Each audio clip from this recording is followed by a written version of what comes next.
Akhirnya datang nih jumpai Nabi SAW. Nabi bertanya kepada Bashir, wahai Bashir, apakah semua anakmu engkau kasih yang sama? Enggak ya Rasul, enggak Rasul, cuma dia yang aku kasih. Nabi mengatakan, apakah engkau ingin semuanya berbakti kepadamu dengan sama? Iya ya Rasulullah. Kalau gitu jangan lakukan ini. Aku nggak mau jadi saksi atas kezaliman. Bismillahirrahmanirrahim. Allah Azza wa Jalla akan meminta pertanggungjawaban dari setiap manusia.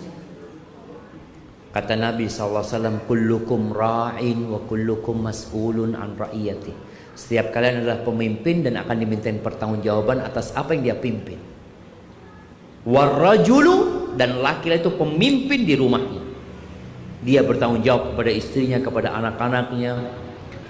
Maka kalau dikatakan apakah ada orang tua yang durhaka? Ada. Tapi mungkin istrinya bukan durhaka ya, tapi orang tua yang tidak bertanggung jawab, yang tidak menjalankan tugasnya dengan baik. Maka di masa Umar bin Khattab ada seorang bapak radhiyallahu taala anhu yang mengadukan anaknya. Kata bapak ini, aku ini punya anak durhaka sama aku. Dipanggil anaknya sama Umar bin Khattab. Engkau gimana kalau durhaka sama bapakmu? Iya, kata dia. Nih, bapakku ini tidak memiliki ibu yang baik buat aku. Ibunya seorang budak. Yang namanya budak itu kan terikat dengan majikannya aja. Yang kedua, dia tidak pernah mendidikku. Dan dia kasih nama aku juga Ju'al atau Ja'al. Ngasih nama anak itu tahu kumbang yang biasanya menggelindingkan kotorannya jemaah, kumbang, nama anaknya itu jemaah. Jadi akhirnya Umar mengatakan, kalian kalau ingin anak kalian berbakti sama kalian, kalian berbakti dulu sama anak kalian gitu. Jadi orang tua yang ingin anak-anaknya berbakti, tolong dia jadi orang tua yang berbakti sama anaknya, yang mendidik anaknya dengan baik. Makanya di masa Nabi SAW ini contoh orang tua yang hampir saja durhaka sama anaknya. Ada seorang sahabat yang namanya Bashir. Ini riwayat dari An-Nu'man bin Bashir. Bashir ini bawa anaknya kepada Nabi SAW. Ya Rasulullah, aku nih kepingin kasih hadiah buat anakku ini seorang budak. Jadi dulu budak itu kan bisa bekerja jemaah. Jadi anaknya dapat penghasilan gitu loh dari pekerjaannya itu. Aku mau kasih hadiah dia budak. Tapi ibunya nggak mau. Ibunya anak ini mengatakan, kalau engkau mau kasih dia, engkau harus menjadikan Nabi saksi. Masya Allah, perempuan ini soleh aja. Istrinya Bashir ini Masya Allah. Akhirnya datang nih jumpai Nabi SAW. Nabi bertanya kepada Bashir, wahai Bashir, apakah semua anakmu engkau kasih yang sama? Enggak ya Rasul, enggak Rasul, cuma dia yang aku kasih.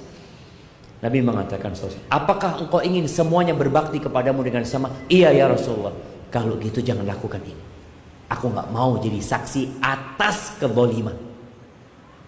Bentuk orang tua durhaka sama anaknya, dia ngasih hadiah sama salah satu anaknya, yang lainnya nggak dikasih. Ini akan menimbulkan kecemburuan di anak-anaknya. Anak-anaknya bisa jadi putus silaturahim di antara mereka gara-gara bapaknya yang tidak adil.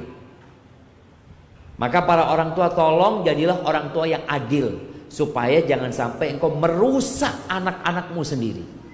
Berapa banyak anak-anak yang bunuh-bunuhan urusan warisan gara-gara apa? Orang tuanya. Maka kalau dikatakan apakah ada orang tua yang durhaka kepada anaknya, artinya orang tua yang tidak bertanggung jawab? Ada. Contohnya tadi yang disebutkan. Ada orang tua yang hanya mengajarkan kepada anaknya tentang dunia. Itu durhaka sama anaknya. Amanah tuh anak harus diajarin tentang Allah dan Rasulnya, bukan cuma urusan dunia. Maka yang Allah mengatakan, ya ayyuhalladzina amanu Qu anfusakum wa ahlikum nara. Wahai orang-orang beriman, selamatkan diri kalian dan keluarga kalian dari api neraka. Bagaimana cerita Qais ibn Amr bin Qais al-Mullai. Dia mengatakan boleh jadi nanti pada hari kiamat ada seorang perempuan yang menggugat suaminya di hadapan Allah Azza wa Jalla. Ini perempuan, istri. Boleh jadi anak yang gugat bapaknya di hadapan Allah Azza wa Jalla. Perempuan ini mengatakan kepada Allah, ya Rabbi hadza zauji. Nih suamiku nih. Nih suamiku. Ma addabani wala 'allamani. Nih suamiku tidak pernah mendidikku, tidak pernah memberikan ilmu kepada aku. Innama ya'tini bi khubzis su'. Dia cuma jadi mesin pencari uang. Cuma datangkan roti di pasar. Ini sebagian orang tua kayak gitu. Anaknya cuma dikasih uang, dikasih harta, istrinya dikasih seperti itu. Itu contoh-contoh suami atau orang tua yang tidak bertanggung jawab, yang hanya memikirkan urusan dunia. Hadza wallahu a'lam bissawab. Nah.